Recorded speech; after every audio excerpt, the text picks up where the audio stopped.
Welcome to the Pivot. Mr. Jonathan Sprinkles, the author of 14 books, a TV personality, a celebrity business coach, an award-winning keynote speaker, and the founder of the Connection Lab.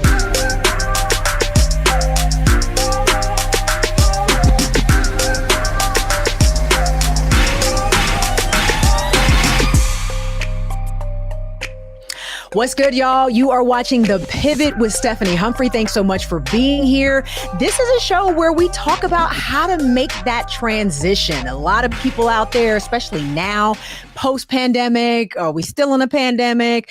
I don't know, but a lot of people have been thinking about what their next step in life might be, whether you are changing careers, whether you're heading back to school, whether you're thinking about getting out of that relationship, out of that situationship, whatever it might be. There are definitely some things to that process that we can all talk about to help us learn and grow and make that journey a little bit easier for all of us. So I'm happy that you're here. I'm happy that you're watching. I'm happy that I'm able to provide this type of content for you. And I am happy to welcome our guest today, Mr. Jonathan Sprinkles, who is, let me get it right, the author of 14 books, a TV personality, a celebrity business coach, an award-winning keynote speaker, and the founder of the Connection Lab. Jonathan, thank you so much for being here on The Pivot today. Hey, thank you for having me. I'm really excited about this conversation today. Yes, indeed. Yes, indeed. Well, we are talking about assessment. You know, social media will have you thinking that everybody can be an entrepreneur. Everybody can start their own business. Everybody can have a side hustle. Everybody can do all the things because social media makes you believe that. But at some point, you really got to be honest with yourself and like, can I really do this? Is this really something? So I got a story. I start each of these episodes with a story. Way back when I had just started working at QVC as a model, and one of the floor producers came to me and he's like, hey, Steph, can you play basketball? And he wasn't just asking because I was Black. We had actually worked on another project where I was sort of this fitness related person on this project. So he's like, can you play basketball? I was like, of course. I got that left-handed jumper. I be shaking people on the court, talking all this smack. I got the smack talking part of basketball down 100%. So I'm like, yeah. And he's like, well, some producing partners of mine and I are doing this feature film. Take a look at the script. He literally handed me the entire script, like hard copy right then. He's like, take a look at the script. Let me know what you think. If you're interested, because it's a basketball themed movie, but we've been having some trouble getting actors that can play basketball because there was some NCAA thing where you couldn't use those players, much or whatever the case may be. They were having some trouble getting actors that could play ball. So he's like, take a look. Let me know. And honestly, I was like, I have a whole story, a different story that we won't tell today about why I am not an actor. But I got shook. I was just like, this is going to I can do the basketball scenes, but the acting scenes, this is going to require something of me that I don't really think I'm prepared to do. At the time, I hadn't acted in anything, especially not anything major. I might have done, a local commercial here or there, but I hadn't had an actual lead role in anything. And I'm just like, I don't think I can do this. And that's what I told him. I said, you know what? It looks like a great film. I would love to be able to help you out, but I just don't have the experience right now to do any of these roles any justice. I don't feel like I do. And if I don't feel like I do, then I don't.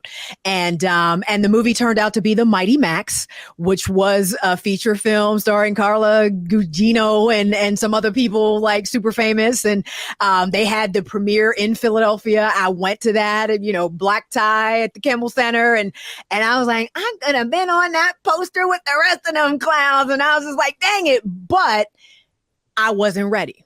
And I had to be honest with myself about the fact that I wasn't ready. So we're going to talk today about, among other things, about how we can tell if we're ready.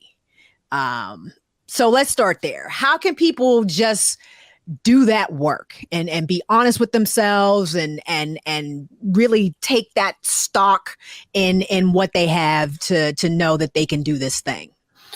Well, first, that's an amazing story. And ironically, you said no.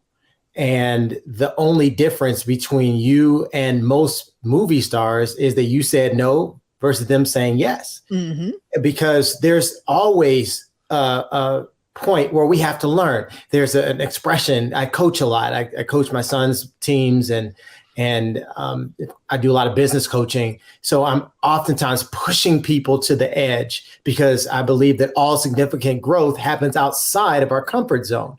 So as I'm pushing people, I remind them that every master had a first day in the gym. So there was a time when you can break all the boards, right? But then there was also a time when they were just showing you how to just hold your fist right and do the right left punch, right? Right. So everybody had a first day. Everybody has a first play or a first code that they write or a first computer that they build. And it's usually pretty darn embarrassing when you look back at it. So just know that that's part of the process. I completely understand you saying, I just can't do the role honor. However, there have been so many stories of people who were, quote, punching above their weight, people who said, look, I'm going to take the order, I'm going to get the business, and then I'll go and figure out how to do it. That's not always the best way to do it if you know that you will not have time to go back and learn the skills necessary. Right. It makes for a great Instagram story if you say, oh, I took the big contract and I didn't even know anything about the industry. Well, that's also sometimes a lack of integrity because you promised that you could do something and now you have people expecting you and they're telling their boss that they're going to get something. Okay. But if you know that this is something that's close to what you've been doing and it's aligned with what you've been doing, that you have the ability to do it, you just need you just either need contacts or context, and it makes sense for you to take that jump. I'll give you a great example. So I also had a story as well. When I was working at Dell Computers, I got started as a computer salesman just out of college. Okay. And I was selling computers that I knew nothing about. I knew nothing about technology or anything, but we were doing training every single day, different levels of training so that we can improve our skill set very quickly. So I moved within 9 months from not knowing anything about computers and technology to being one of the top sales reps in one of the top divisions in the entire company because I created more confidence through increasing my competence. And so it felt less like imposter syndrome and more like me just having a big dream and then walking and working to fulfill that dream.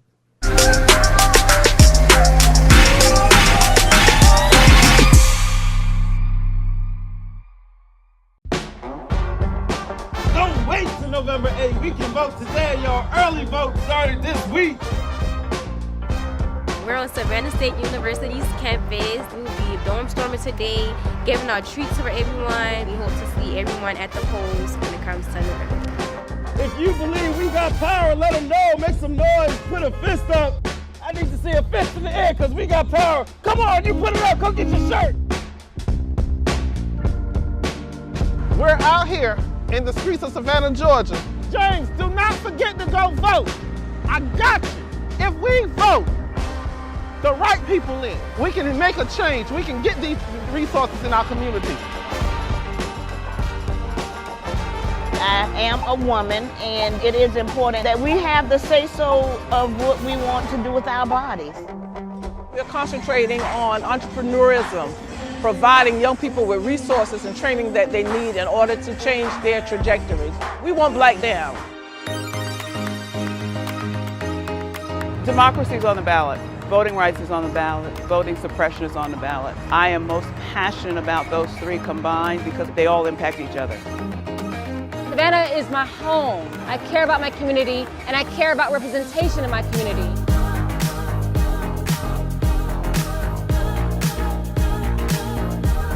Our voices are still going to be heard no matter what kind of obstacles try to come up against us to stop us from voting. We're still going to be standing our ground.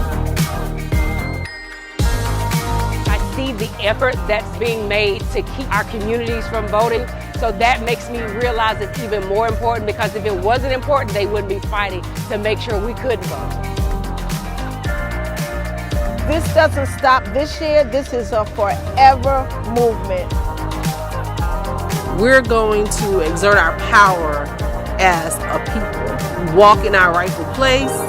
We're going to change our communities, fight for our communities, and build our communities.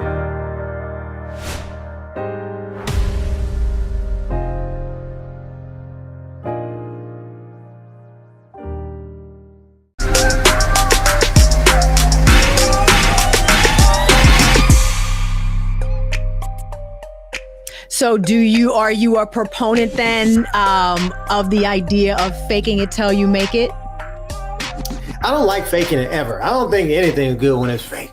I don't think faking it is good ever. But I'll just say that.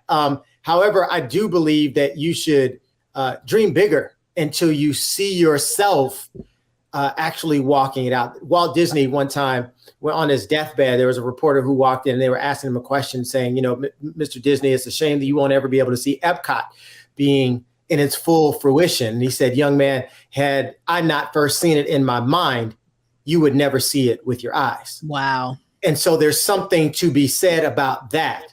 So I don't believe that you really have to fake it.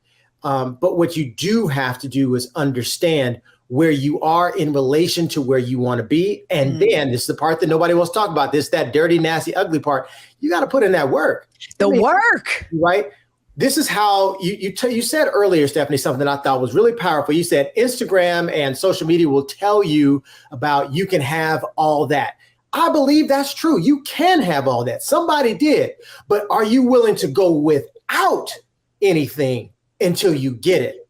Because most entrepreneurs are, if you say you want entrepreneurship for the money, if you want this idea for the money, that's the worst reason to ever do it. The absolute worst. You will be the poorest that you've ever been. And oftentimes, not only not having any revenue, but also having debt to overcome when you have a business of your own. It's not about how great you can be. Entrepreneurship is how bad you can be, but still be willing to get back up and try it again. To keep going. Yeah. I tell people all the time, I'm like, this life ain't for everybody. Everybody ain't built for this life. And you really have to lock in, laser focused on the why.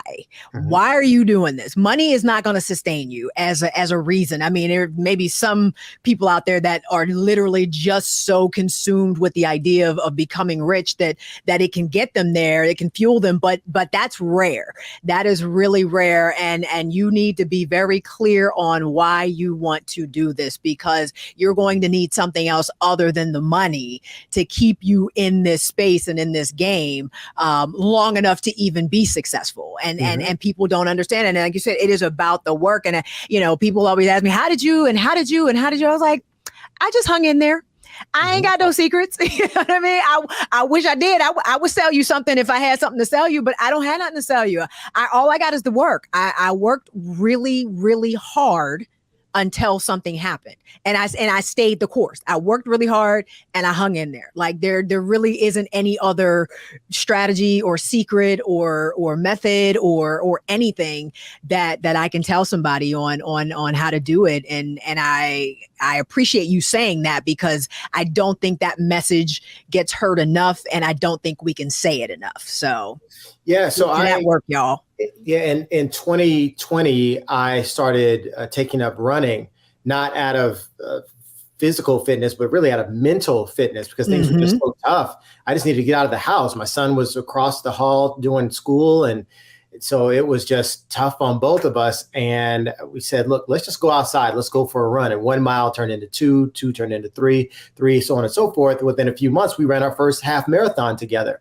What I learned through that was that, anybody can do it. It really is true. Anybody can do it, but and everyone has the ability to do it, but not everyone has the patience, right? That's it. Anybody can be great at business, but not everybody has the patience. Not everybody is willing to wait for it. So how do you know if you're willing to wait? So you have to ask yourself these questions. Even if I got nothing from this, do I still feel like I am willing to get back up? How long am I willing to go with no results in this area and still approach it with the same level of enthusiasm as I did the first day? You ask yourself these really tough questions. That's how you know when something is for you and something isn't. The reason why you said no wasn't because you didn't have the talent. It's likely because you didn't have the passion for it, right? I didn't. You hit the nail on there. I hadn't really thought about why I said no. I just kind of assumed that you need a certain level of skill to be an actor. I didn't feel like I had that. And I didn't necessarily care to go and get it for various reasons. So you're right. The passion for it just wasn't there. Yeah. So let's use your life as a case study. So you were an engineer, right? So you have a brilliant mind. You're probably tinkering with things your whole life, got in trouble for breaking stuff and all of that stuff, right? Right. But were you born knowing engineering? No. Not the nuts and bolts of it. I do say I was born an engineer though, but just because that hunger to understand how things work, that wanting to know why and how, and that I believe that was innate, and I was born with that. Sure. So you were born an engineer by desire, but you weren't engineer by competence, right? You just didn't learn. You didn't know the stuff. You couldn't. I didn't come out knowing calculus. Right. And I was going to say some other stuff I didn't know how to do, like differential equations and all those other things. So all of those things. So now you're on television. You, for some people, are a household name. People look forward to seeing Tech Life Steph in certain places. Did you know how to do that your whole life? I don't know. I feel like it was always there, maybe latent. But to your point about the passion, it wasn't even necessarily about being quote unquote ready for TV. It was about this idea that I could use a platform to help people understand technology. That's literally my only motivation for everything you've ever seen me do in the media space has been from that singular. I want to help people understand technology, and I'm able to do that. So then we'll figure out what all these other platforms and medias and cheap TV shows, and we can figure that part out. Yeah. So believe it or not, you don't have to worry about the fact you're not saying yes to all my questions. It's okay. It's all right. So because you're actually proving the point. Mm-hmm. So the point is that the skills all came later. Right. But the seed was planted in you in what feels like from birth. Right. That seed has always been there. I always had a mind for this. I always wanted to help people. That's how you know the thing is there for you. So part of my work is helping people to connect the dots, to figure out the difference or to build the bridge between what they're paid to do and what they're made to do. Ooh, I like that. I like that. And that is a big part of the assessment. I mean, I think that's people's problem too, when they decide to make this pivot, this grand transition. I'm going to be this new thing. I'm going to open up this business. They're doing things that don't speak to them as that innate, I was born to do this thing. They're chasing latest trends. Somebody now heard real estate was the thing. So now I'm gonna start flipping houses, or Forex, or Bitcoin, or whatever the latest hottest thing is. That's what you're chasing. And you really do become this jack of all trades and master of none.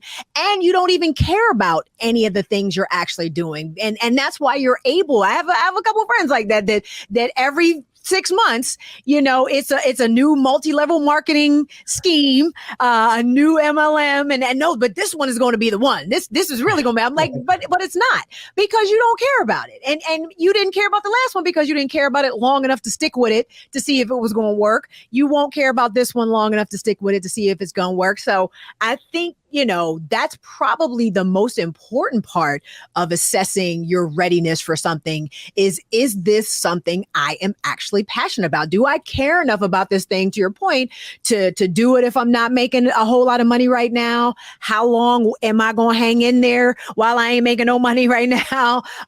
Because this is something that speaks to me, something that is innate, something that I was born to do. So I think that's a really, really good place to start with that basic question that I don't think a lot of people actually ask themselves or answer honestly. Mm-hmm.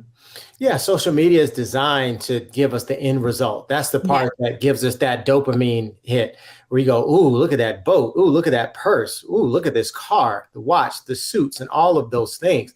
It only talks about the fruit, but it doesn't deal with the root. You don't see what that exact person was actually looking like before and after they did that photo shoot. Listen, right?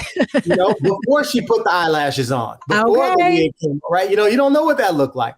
And so we don't really deal with that aspect of it. And so this is where we have to start doing that real deep work. I truly believe, though, that God has given everybody a gift. Steve Harvey gave the best definition I've ever seen. We used to work together at the Disney Dreamers Academy for 10 years. He said this. He said, you know your gift because it is the thing that you get the best results in with the least amount of effort. Like, it's easy for me. Math probably came very easily for you. That's not my testimony, right? Right. And if you gave me a spreadsheet and asked me to do your taxes, Stephanie, we're both going to jail. Right. So that thing that wasn't me. But when I could storytell, leading, helping people, that was always innate in me. If I had to write one paragraph, I'd write a full page. Those things are always in me. But what I've discovered is that there's really two types of people in this world. There's people who have discovered their gift and those who have not. That's right. If you have not discovered your gift, you will be forced to work with other people who have seen the value of your gift. Other people will see your gift. They'll see the value of it. And then they'll pay you about 10% of what that gift is bringing to them. That's the way that the world works. But when you understand what your gift is, you start asking yourself a different set of questions. And you say, Tom Ferry is a real estate coach and a kind of a mentor to me. And he says he uses the HABU principle, HABU. What is the highest and best use of this gift? If you know that you're really good with people, if you know that you're really good at organizing, if you know that you're really good at poking holes and creating, finding the challenges in things, if you're really good at working with people and galvanizing groups of people, what's the highest and best use that I can attribute to this gift or this skill that I have? And then that's how you turn that into something that can create revenue for you. Yep. That's a really good sort of strategy. Highest HABU, HABU, highest and best use. For me, HABU means hook a brother up, but that's okay. I'm not mad at that either, honestly.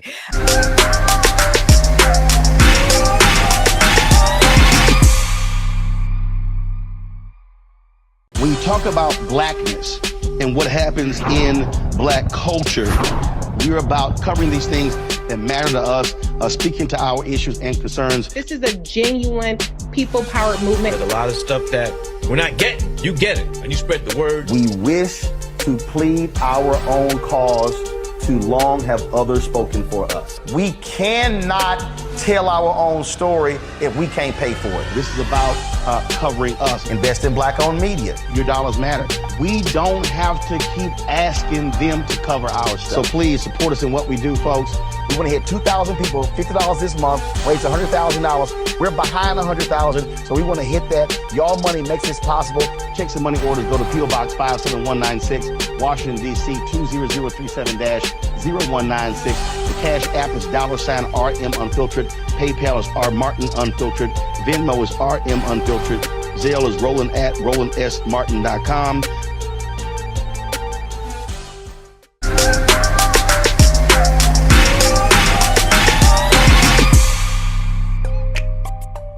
Let's talk about the different ways we can assess ourselves. So, we're looking at our passion, we're looking at our skills.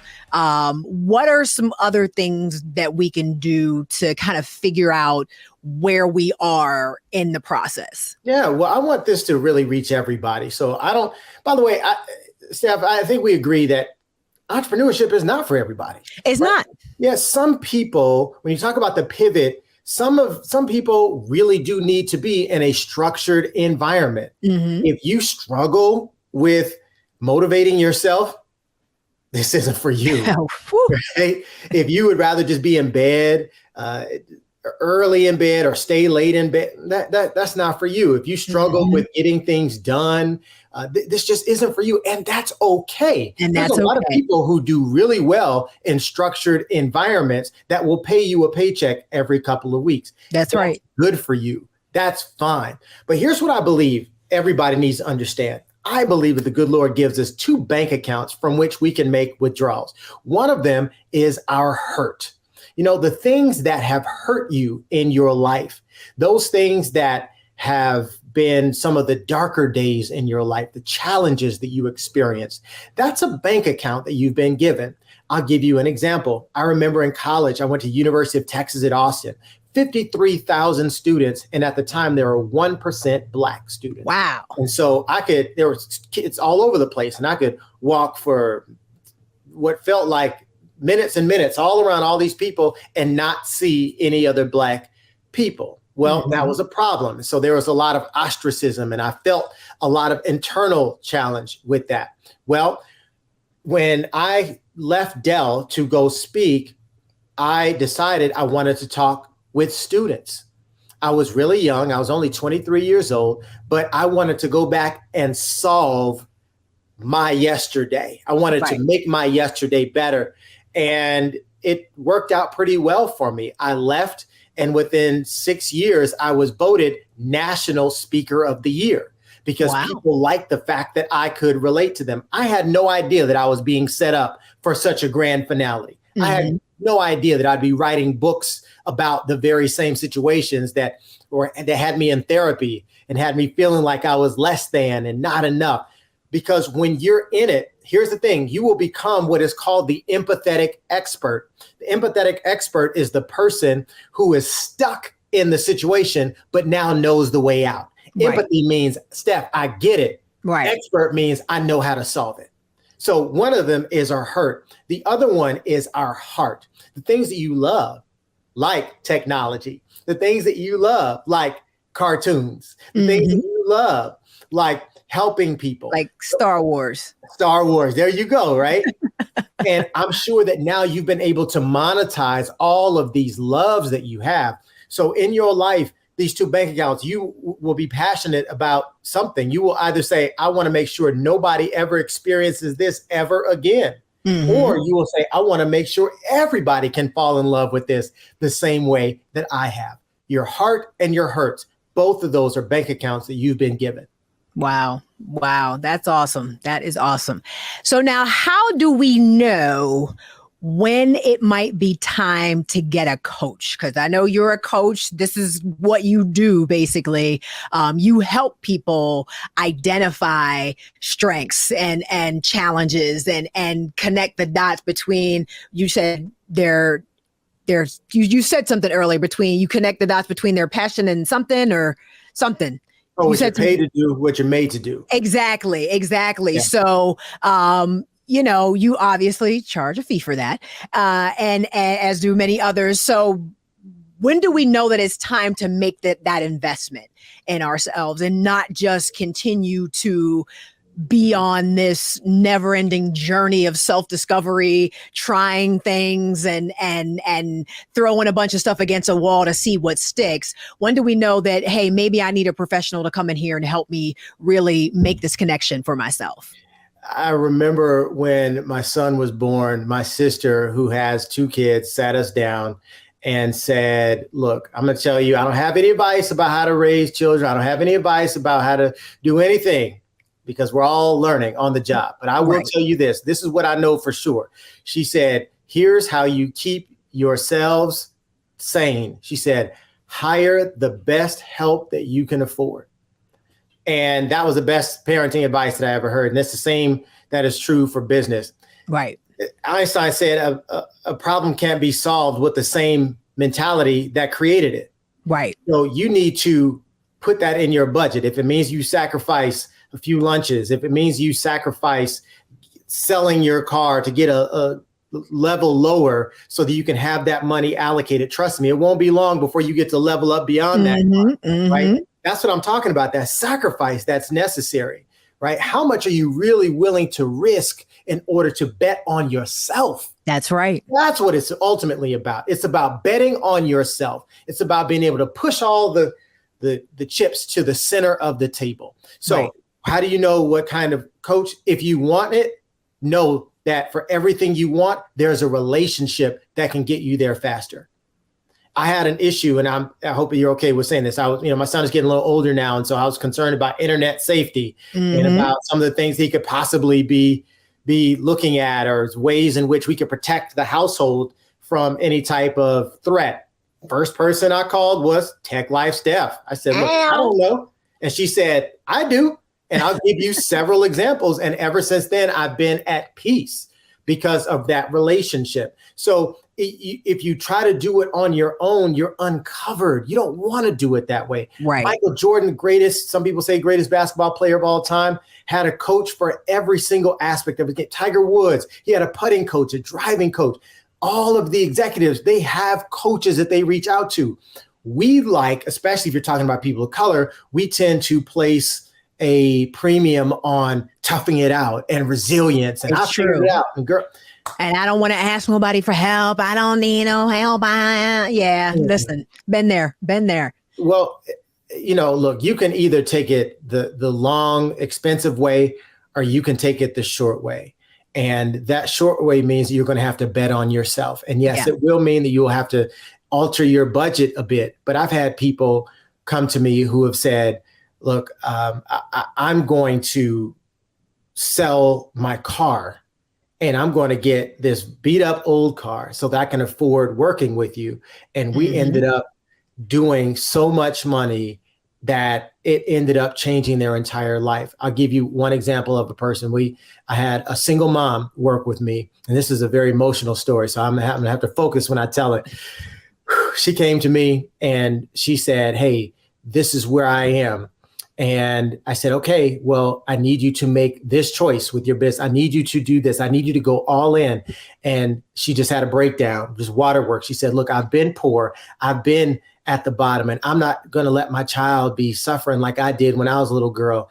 And I sat there and I looked at her. I said, I understand. I don't want that for you either. Trust me. I will not tell you anything that will not, and I can't already see how it's going to succeed. Right. And she cried and cried and cried and wiped her tears. And finally she said, okay. Within 6 months, she sold 10,000 copies of the book that I encouraged her to write. Wow. With the instruction of how to write it the way that I told her to. 10,000 copies. And she's gone on to create a 6-figure career. Listen, I know what it's like. And a lot of us want to avoid some of the struggle. Like, look, I've already been poor. I don't want to go back to that. I don't want to have to struggle. Well, when you have a coach, you get to learn from OPM. That's other people's magic. Right? You get to tap into other people's marketing. You get to tap in to other people's memories as well. So you get to tap into those kinds of things instead of having to go out and make those mistakes on your own. That's right. That's right. So now we know, like I said, we talk about social media, and not only does social media make you think everybody is popping, everybody and their mama is some kind of coach on social media as well. Exactly. Everybody a coach. They done got their little piece of paper certificate from some little 12-week program, and everybody and their mama is now some type of coach. What are 3 things you should look for when you're looking to hire a coach to help you make a transition in your life? Okay. So how honest can I be right now? Listen, this is on the internet, and if you know Roland Martin, like Roland Martin, he keeps it all the way real. So okay, please, we're gonna keep it Roland Martin real. All right, I'm gonna do it. We also don't want people to fall into that trap, because there are so many people out there peddling solutions that don't work, and peddling information that they haven't tested themselves, and peddling snake oil for lack of a better term. So we don't want that here. We want the people watching this show right now to get the best, most accurate, most relevant, most honest information we can give them. I know you can provide that. So we want to make sure that people are avoiding, even if it might cost you a little more money, like these are the things you should be looking for, because a lot of people, I think, especially when you get very excited about pivoting and very excited about the transition, you want to do all the things. You want to buy all the books and all the tapes and listen to all the podcasts. And, oh, now I need to get a coach. I need to get my LLC. I need to get a coach. You got this whole laundry list of things you want to do, because you want to feel busy, and you want to feel excited about the pursuit of this new passion.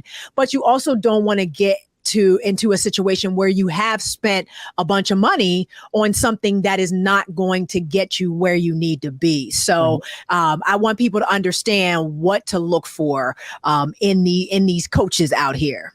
Yeah, and I'm glad that you're bringing this up, because a lot of people come to me, and a lot of people watching me now, this might be your first time ever hearing of me. I've been around for over 20 years, but it might be your first time hearing. That doesn't mean that I haven't been rocking out in what I'm doing. It's just, you just haven't heard of me.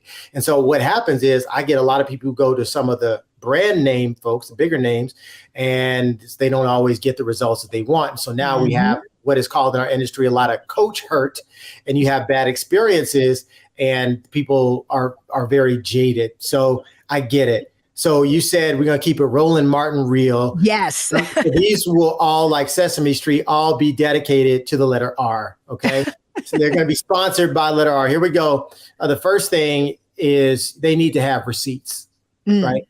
And when I say receipts, I want to know a coach's journey. I respect all these Insta famous people. Stephanie, I heard about a guy the other day who on TikTok is making $9 million per month. Listen. Okay, you hear me? Maybe he's like that. So I respect that. But the dude is like 25. And I'm not saying he doesn't. Obviously, he's mastered his craft.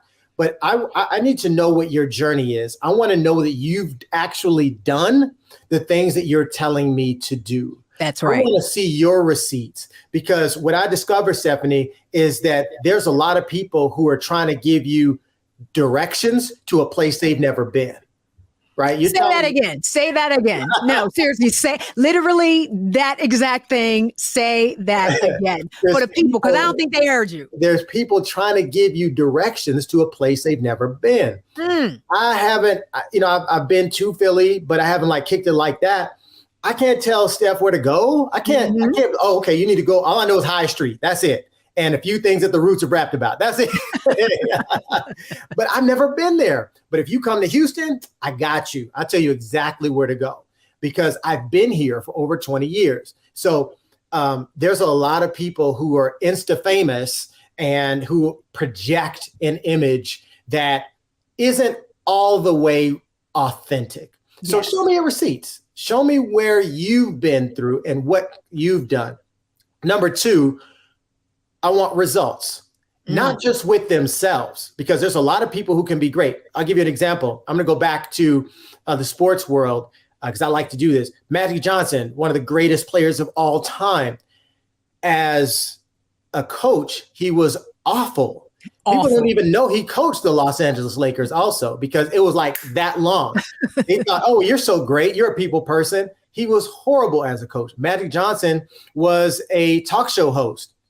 The worst. I remember that. Right. Remember that? The worst. So Magic was bad at he was really great at one thing. He was bad at a lot of things. Michael Jordan, greatest arguably basketball player, one of the worst performing owners, right? Yeah, well, his baseball career wasn't so great. As an owner in the exact same sport, he wasn't so great. So what you find is that there's a lot of people who are Michael Jordans, not Phil Jacksons. Phil Jackson was able to get more rings as a coach than he was as a player. And so that's a rare skill set. So when I said, first, you need receipts that you've done it. I want to see that. I also need results in how you have worked with people like me. So one of the questions I always ask is, tell me about other people like me, you're working with currently. Now, that's really important because at my level at this point, I say this very humbly, sometimes working with me is a good look for other people, because then they can say, well, I got to work with Jonathan because in some circles, I'm well known and respected. I mean, you're a big deal, Jonathan. Go ahead and own that. Yeah, but, Go ahead and own that. My brother said a star ain't nothing but something in the sky. Listen, So I you believe wouldn't be sitting here on the pivot with Stephanie Humphrey. I'm clout chasing with you. I'm here to say, that's why I was like, yes. So I want to see the results you've gotten with people like me. However you define yourself, whether you call yourself a single mom, whether you call yourself a new entrepreneur, whether you are a dualpreneur, whether you have a corporate job and you're working a bit or whatever, right? Show me the results you've gotten. And then number 3, this is also something a lot of people don't stop to ask. Resonance. Does that person resonate with you? If you just get a gut feeling to say, I'd like to hang out with this person. I paid a lot of money to people I did not like, and the relationships did not last long. I just thought, well, they're so successful, I'll just put up with it. Going with the name. Wrong thing. So not everybody is a great energetic fit with you. Some people, if you're more relational and they're just like business. I don't have time. I don't want to know about you. I don't want to know about your personal life. That's okay if that's how they are. But if that's not the experience that you want, you need to know that about yourself. That's right. Now, it's not your coach's job to know when your kids' birthdays are. However, if they're just not a good fit, like the vibe. If the vibe isn't right, then don't do it. Find somebody who is, because there is somebody who is a perfect fit for you. Resonance is extremely important. I just had a conversation just before we did the interview where somebody said that she showed me her Kolbe score, Kolbe. Are you familiar with that? I'm not. Okay, well, we'll talk about that later. But your Kolbe will tell you about how you initiate projects. Well, she's very heavy on what is called the fact finder side. She's going to ask a lot of questions. She wants to know every single thing. She's going to ask 200 questions before she takes the first step. I am heavy on the quick start side. So I'm going to just do it and then ask questions later. Well, unless we figure out how to meet in the middle, we're going to frustrate each other, because she's going to, by my perspective, going to be asking too many blank questions. From her perspective, she thinks I'm going too fast, right? And neither approach is wrong, but they're just different. They're just different, yeah. And so it's important. The reason why I bring up Kolbe is because you can go to Kolbe, KOLBE.com, and take your own Kolbe assessment. You pay a small investment for it, like $30, $35, something like that. But now you find out who you are and what resonates with you, so that when you have people who are just like you, then it helps them to better speak in your language and you get it faster versus feeling like you're paying but not getting something from it. Right. And that's the worst feeling, when you just feel like you wasted money. It just all went down the drain. You could have basically lit it on fire and gotten the same type of result out of it. So I love those 3 things, because I think they are very important, and it lets you sort of easily and quickly hone in on the person that's going to be best for you as you move along this journey. So thank you for that.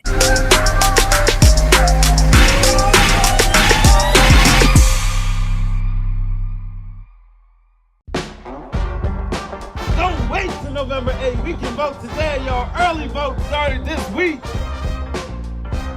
We're on Savannah State University's campus. We'll be dorm storming today, giving out treats for everyone. We hope to see everyone at the polls when it comes to November. If you believe we got power, let them know. Make some noise. Put a fist up. I need to see a fist in the air because we got power. Come on, you put it up. Come get your shirt. We're out here in the streets of Savannah, Georgia. James, do not forget to go vote. I got you. If we vote the right people in, we can make a change. We can get these resources in our community. I am a woman, and it is important that we have the say-so of what we want to do with our bodies. We're concentrating on entrepreneurism, providing young people with resources and training that they need in order to change their trajectories. We want Black down. Democracy is on the ballot. Voting rights is on the ballot. Voting suppression is on the ballot. I am most passionate about those three combined because they all impact each other. Savannah is my home. I care about my community, and I care about representation in my community.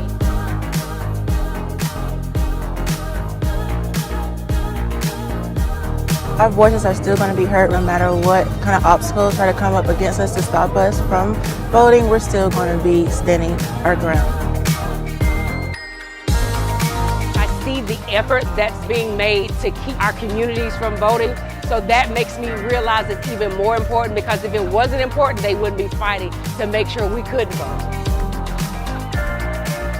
This doesn't stop this year. This is a forever movement. We're going to exert our power as a people, walk in our rightful place. We're going to change our communities, fight for our communities, and build our communities.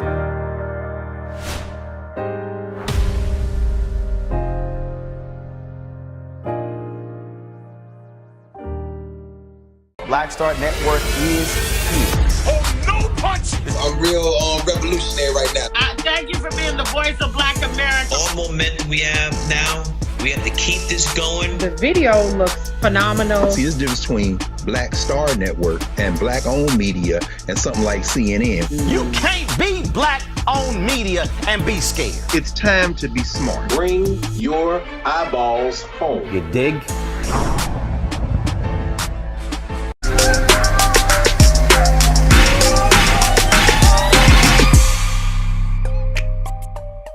Anything else you want to leave us with as we wrap up? Well, just really quickly, know that their success doesn't always translate to your success. The person must be a great explainer, right? A great teacher. The reason why I rock so hard with Tech Life Steph is because she's a great teacher. Like, seriously, every time I pick this thing up, I learn something new. And I don't know if I guess we're kind of public now, but I do have to tell you thank you, because I've learned a lot, from the very basics to when to upgrade my phone, to different small choices that I would make in my personal and professional life based on your help. And because you're a great explainer, because you have that very analytical mind that can be very patient with people like me who may not always get it very quickly, my life has changed. So I thank you for that. I appreciate that. I tell people my secret superpower is taking complex tech topics and breaking it down to be simple to understand. That's it. That's it. And you do it so well. Thank you. Thank you so much. And thank you again for being on The Pivot with Stephanie Humphrey. You guys can follow Jonathan all around the web, but check him out on IG specifically. I love the content you put on Instagram specifically, because it's very it's very motivational and aspirational without feeling untouchable. It's very relatable in its you can do this. And it's not because full disclosure, I'm not a motivational speaker kind of person. I'm very internally motivated. I'm very self-motivated. I don't need nobody telling me I can do it, because I know I can do it. So I like that stuff. I don't want to say doesn't work on me, because I can sit and listen to somebody that is a great speaker and be inspired, but I don't invest a lot of time in that kind of thing and in consuming that kind of content. But you do it in a way that's not you trying to be someone else's cheerleader necessarily. And I appreciate that. So that's why I actually watch your content as I scroll through Instagram, because it is actually informational at the same time as people are getting that motivation. They're getting that, come on, you can do it, you got this type of stuff, which we all need. But they're also getting some information. I'm all about relevant and actionable. That's everything I do needs to be relevant and actionable. Everything I consume needs to be relevant and actionable. And taking time out just to hear somebody say, you can do it, is not a good use of my time.